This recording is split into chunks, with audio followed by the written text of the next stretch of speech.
ขอยืม100,000ไปต่อชีวิตหน่อยเดี๋ยวจูนจิตติดแล้วหนูคืนให้2 เท่าเลยนะคะช่วยหนูเถอะโถที่รักพี่ให้ยืมไม่ได้ค่ะเดี๋ยวจะติดวงจรผู้ขอตลอดไปมาเป็นผู้สร้างที่เสกเงินเองได้ดีกว่าอย่าไวเบรดความขาดแคลนเลยนะคะเชอะรวยซะเปล่าแต่แรงน้ำใจกดแรงดึงดูดอะไรโกหกชัดๆถ้าจริงฉันต้องเสกเงินได้เองแล้วสิไม่มานั่งขอใครหรอกลูกรักยิ่งผ่านพลังงานยิ่งพังนะลูกเลิกบ่นแล้วมาฝึกใช้นิ้วเสกทองของเจ้าเองสิคะแม่รอรับเจ้ากลับบ้านอยู่นะ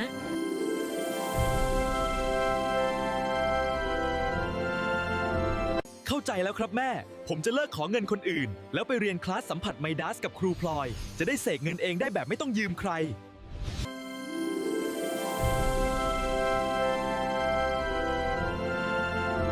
ถ้าชอบละครซอสที่ทั้งหาทั้งตื่นแบบนี้ห้ามพลาดคลาสละครซอส10 ตอนที่เข้าใจง่ายที่สุดในจักรวาลนะคะ